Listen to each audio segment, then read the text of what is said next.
A primeira turma do Supremo Tribunal Federal manteve hoje, por 4 votos a 0, o julgamento que negou os recursos do ex-presidente Jair Bolsonaro, do PL, e outros 6 condenados em setembro pela tentativa de golpe de Estado em 2022.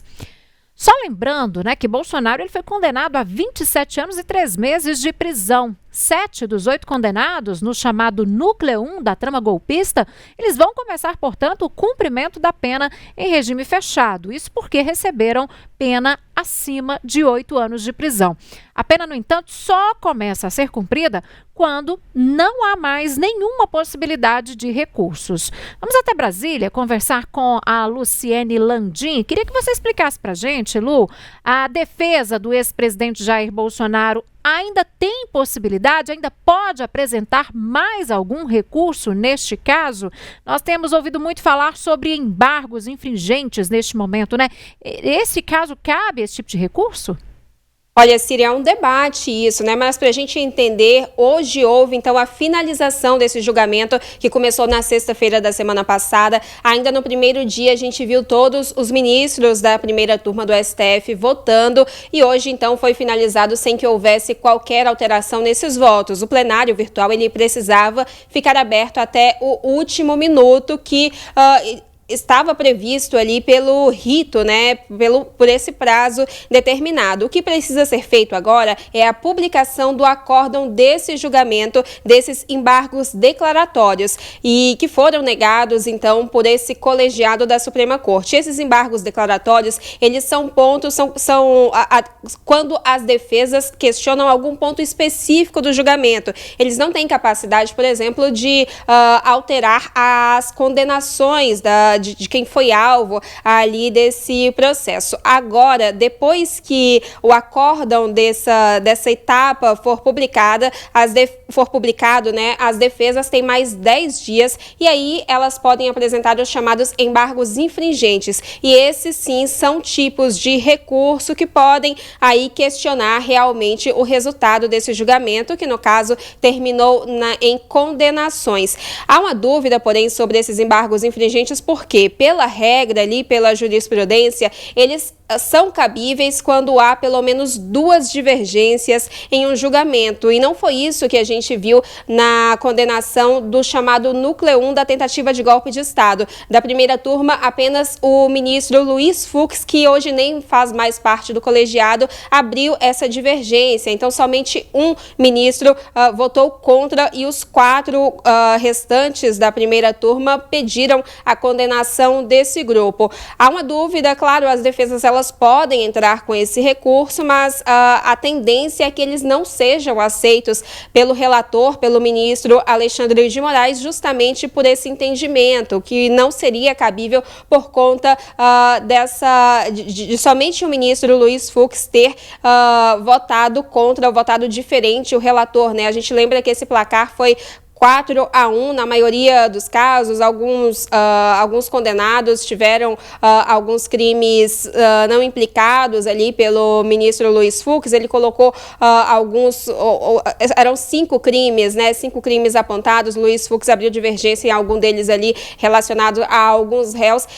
No caso ainda, quando esse julgamento acontecia, essas pessoas eram ainda réus na primeira turma do Supremo Tribunal Federal, e é essa a situação que a gente tem hoje. A gente precisa observar, mas antes de qualquer coisa, aguardar a publicação desse acórdão, que é quando o STF diz ali que essa primeira etapa, esse julgamento dos embargos declaratórios, foi realmente finalizado.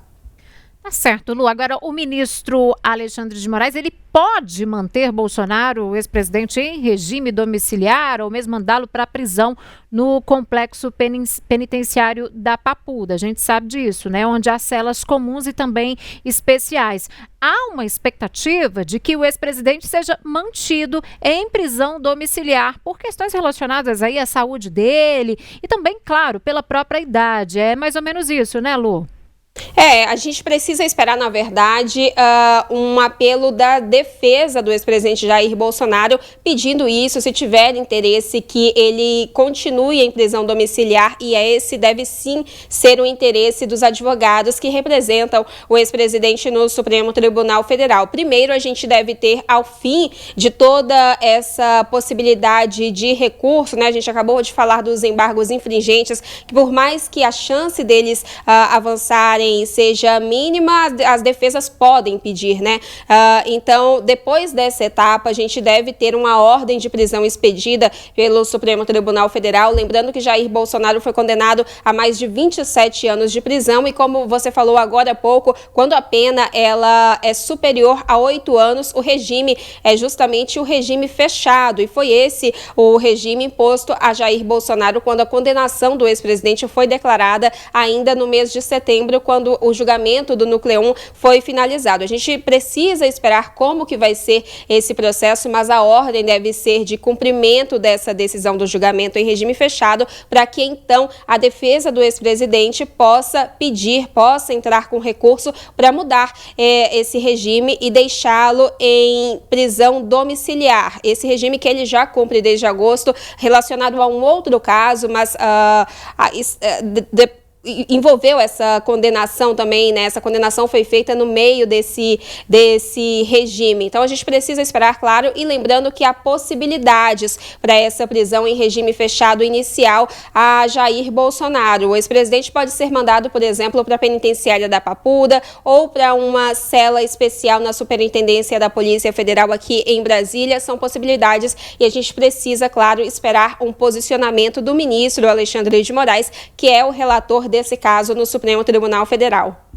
Tá certo, Lu. Olha só, gente, o ministro Alexandre de Moraes, do Supremo Tribunal Federal, ele votou hoje a favor de receber a denúncia contra o deputado federal Eduardo Bolsonaro, do PL de São Paulo, e torná-lo réu na corte. Moraes foi acompanhado pelos ministros Flávio Dino e Cristiano Zanin. Com isso, né, com essa votação, o placar está, portanto, em 3-0 para tornar o parlamentar réu no Supremo. Eduardo é acusado de tentar interferir fora do país no julgamento de um processo que envolve o pai dele, o ex-presidente Jair Bolsonaro. Segundo a Procuradoria-Geral da República, isso configura o crime de coação no curso do processo. E Eduardo Bolsonaro, ele postou um vídeo em suas redes sociais criticando essa decisão. Vamos assistir. Moraes vota para aceitar a representação da PGR contra Eduardo Bolsonaro pelo crime de coação. Primeiro, se eu estiver cometendo algum crime aqui nos Estados Unidos, Moraes está acusando os Estados Unidos de proteger um criminoso. Segundo, por que ele não usa os canais oficiais, me manda carta rogatória? Porque ele está com medo de levar um sermão de novo do DOJ, que é quem recebe esse tipo de expediente aqui nos Estados Unidos. E entrando no mérito da coisa, é impossível cometer o crime de coação, porque ele está dizendo que a Magnitsky, Tarifa e outras ações da administração Trump, né, são porque eu comandei eles para tentar livrar meu pai da cadeia, o que é um absurdo, né? Eu nunca trabalhei pela absolvição do meu pai, eu trabalho pela anistia a ser votada por um Congresso livre das ameaças de Alexandre de Moraes. Então, como o crime de coação exige um meio ilícito, e a Magnitsky não é um meio ilícito, é um meio legal aqui dos Estados Unidos, e um instrumento que esteja à minha disposição, e a Magnitsky eu não assino, né? Nem Tarifa eu assino, quem assina isso é o Trump e o secretariado dele.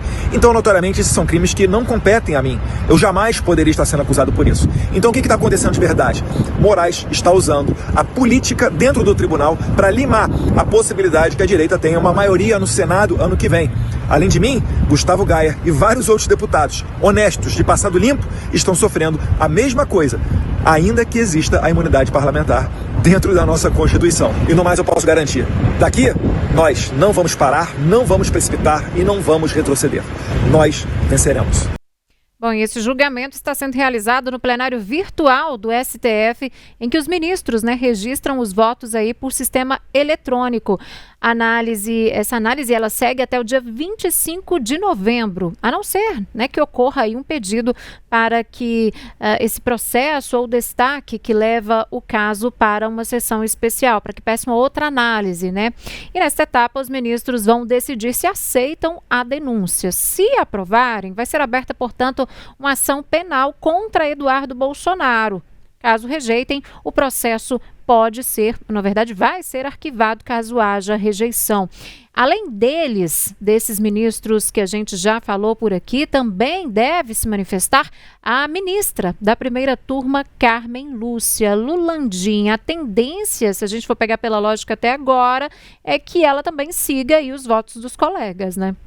Essa é a expectativa, Siri. A gente lembra todo o histórico de Carmen Lúcia envolvendo processos semelhantes, tanto também nessa ação penal sobre a tentativa de golpe de Estado. Claro, a gente está falando sobre um outro caso que envolve o deputado Eduardo Bolsonaro, mas que tem certa ligação ali nos argumentos da Justiça. Então, esse julgamento da denúncia da Procuradoria-Geral da República contra o deputado federal Eduardo Bolsonaro, ele foi aberto hoje no plenário virtual da primeira turma e a gente já teve o voto de 3 ministros. Primeiro, Alexandre de Moraes, que é o relator, seguido por Flávio Dino e depois por Cristiano Zanin. A gente precisa esperar, então, o voto da ministra Carmen Lúcia, que é a última integrante do colegiado do STF.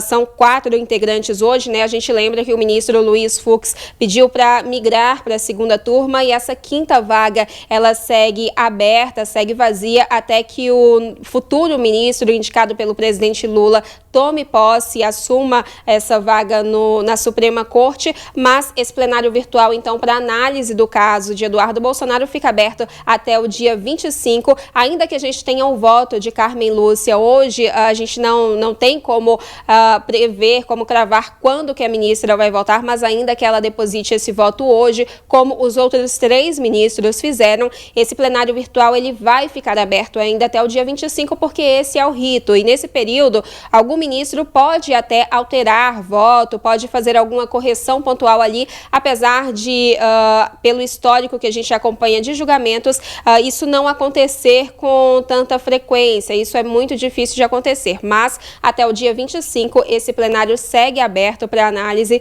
do caso Eduardo Bolsonaro, para análise dessa denúncia da PGR contra o deputado que está nos Estados Unidos desde o início do ano.